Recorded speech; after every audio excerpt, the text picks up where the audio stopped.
Saddam's surprise win puts Washington in an awkward position.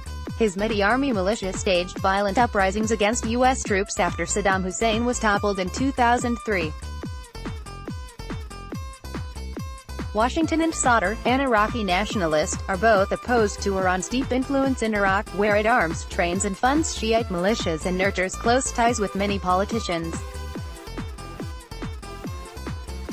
Baghdad, the United States has contacted members of a political bloc headed by former foe Moqtada Al-Sadr after his parliamentary election victory put the Shiite cleric in a strong position to influence the formation of a new government, a top aide said. Saddam's surprise win puts Washington in an awkward position. His Mehdi Army militia staged violent uprisings against U.S. troops after Saddam Hussein was toppled in 2003. Sadr has a strong say in picking a new prime minister. The United States may have to work with him to safeguard its interests in Iraq, one of its most important Arab allies, which also has close ties to Iran. Dhia al-Assadi, a top Sadr aide, said there had been no direct talks with the Americans, but intermediaries had been used to open channels with members of his Sayyarun alliance.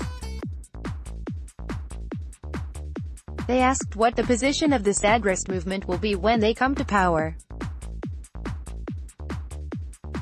Are they going to reinvent or invoke the Mehdi Army or re-employ them? Are they going to attack American forces in Iraq? He told Reuters. There's no return to square one.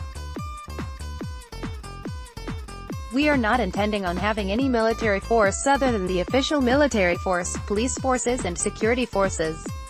The United States is believed to have some 7,000 troops in Iraq now, though the Pentagon has only acknowledged 5,200 troops. They are mostly training and advising Iraqi forces. Washington and Sadr, an Iraqi nationalist, are both opposed to Iran's deep influence in Iraq, where it arms, trains and funds Shiite militias and nurtures close ties with many politicians. Sadr made his surprise comeback by tapping popular resentment toward Iran and what some voters say is a corrupt political elite in Baghdad that it backs. The United States has threatened the strongest sanctions in history against Iran unless it makes sweeping changes, including dropping its nuclear program and pulling out of the Syrian civil war. That will likely prompt Iran to defend its interests fiercely in Iraq, where it vies with Washington for influence. Sayyarun extended an invitation to the Iranian ambassador in Baghdad to attend a meeting of senior diplomats last week. The envoy apologized and said he could not make it, said Assadi. Sadr has been meeting the leaders of several blocs and setting conditions on his support for candidates for prime minister. He says he wants someone who rejects sectarianism, foreign interference and corruption in Iraq. Sadr will not become premier as he did not run in the election. His attempts to shape any future government could be undermined by Iran, which has skillfully manipulated Iraqi politics in its favor in the past. Just days after election results were announced, Qasem Soleimani, head of the Foreign Operations branch of Iran's Revolutionary Guards, arrived in Baghdad to meet politicians. Soleimani came to weaken the blocs. He is working to break down the alliances, said an advisor to Iraq's government. An Iraqi former senior official said Sadr would try to outfox Iran, but added that Iran would not tolerate any threats to Shiite allies who have sidelined Sadr for years.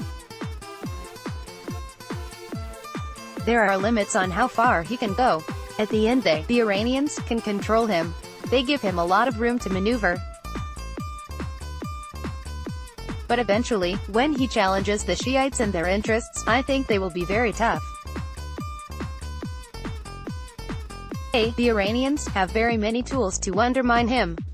Saddam's bloc has not ruled out forming a coalition with the bloc headed by Iran's strongest ally, paramilitary leader Hadi al-Amiri, as long as he abandons what Assadi says are sectarian policies and becomes an Iraqi nationalist. We did not have an official meeting with them, the Iranians. Sometimes we receive some calls that are related to what's going on. But this cannot be considered a meeting or a discussion over any issue, said Asadi.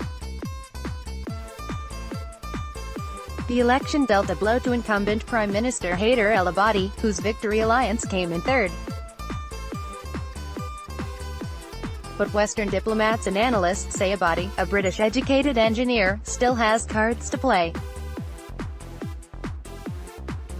He appears to be emerging as a compromise candidate palatable to all sides because he has managed the competing interests of the United States and Iran, inadvertent allies in the war against Islamic State during his term in office. As of yet, no one has yet emerged as an alternative, not in a serious way, said Ali al-Malawi, head of research at Baghdad-based Al-Bayan think tank.